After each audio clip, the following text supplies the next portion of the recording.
রহিম আসসালামু আলাইকুম প্রিয় দেশবাসী। আমি জাতীয় প্রেস ক্লাবের সামনে আসছি। আমার সন্তান হত্যা হয়ে গেছে। আমার উপরে এই ফ্যাসিবাদী সরকারের আমলে বিভিন্ন রকম জুলুম নির্যাতন হয়েছে। আমার উপরে হত্যাযজ্ঞ চালানো হয়েছে। আমার বাড়িঘর লুট করা হয়েছে।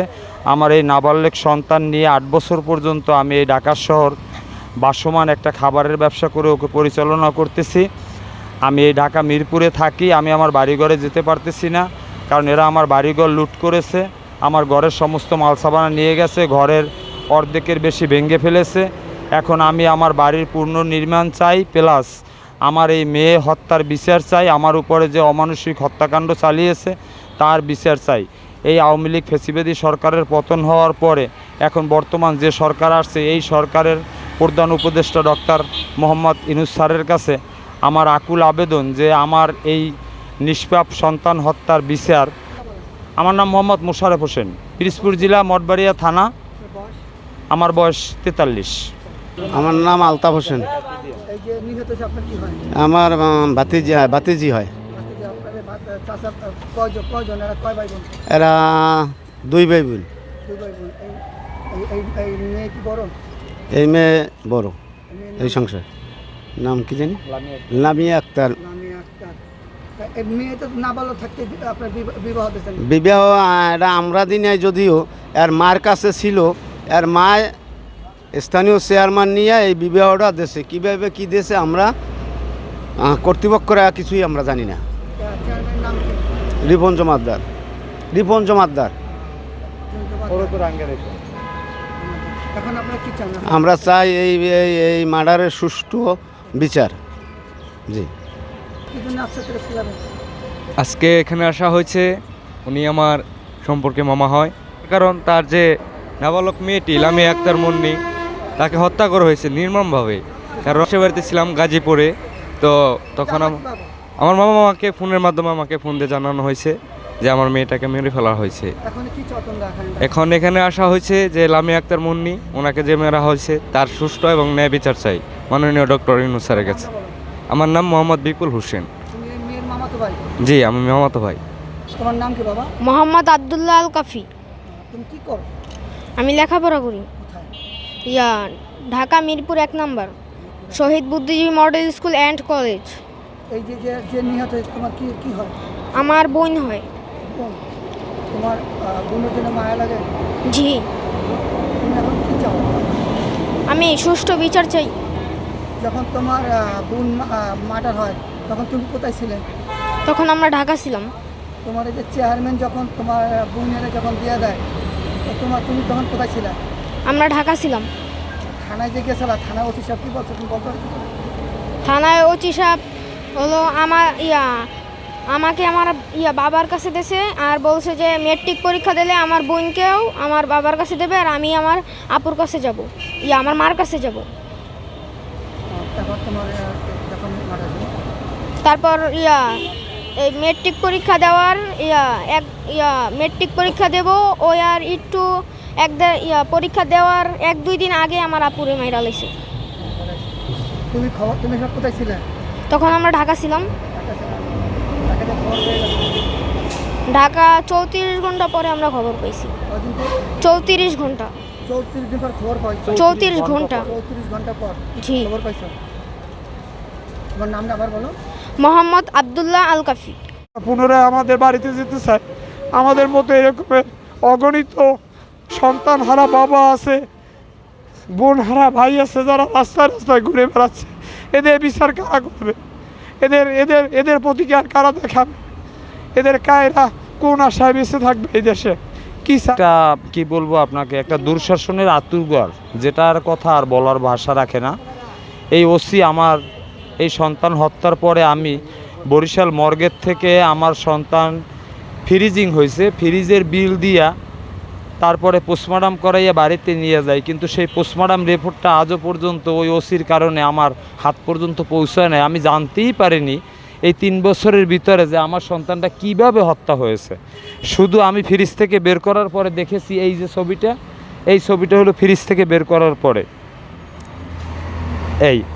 এভাবে নাক মুখ থেকে রক্ত ছেড়ে দিয়েছে।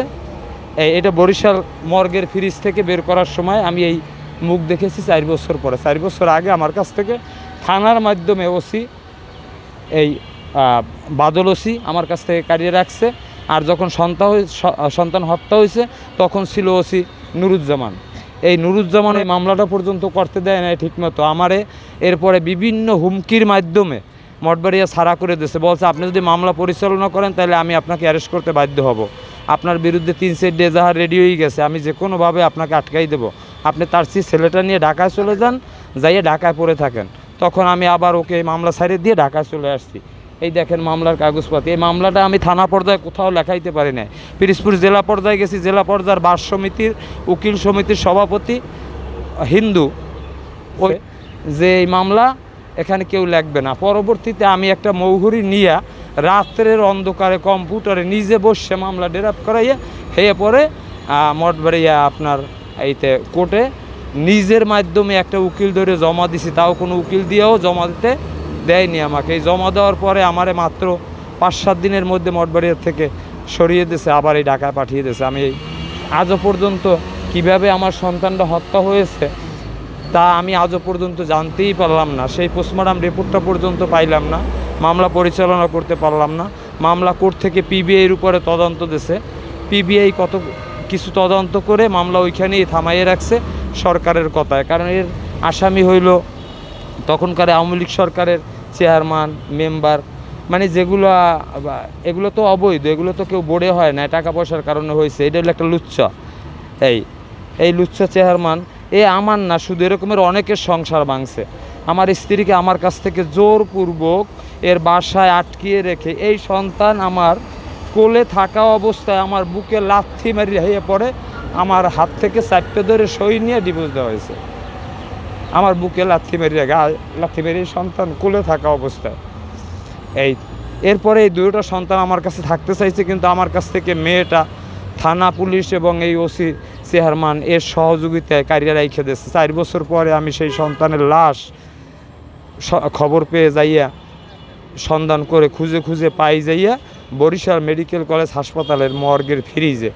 তখন আমি যাইয়া 5টা মাগরিবের পরে লাশ আর দেখতে পারি না, রাত্রে ফ্রিজে থাকে। পরের দিন সকালে ফ্রিজ খোলার পরে ফ্রিজ অপারেটরের কাছে যাইয়া 1100 টাকা ফ্রিজের বিল জমা দিয়া এরপর ফ্রিজ থেকে বাচ্চার লাশ বের করে দেখার পরে শনাক্ত করি, তারপরে পোস্টমর্টম করাই।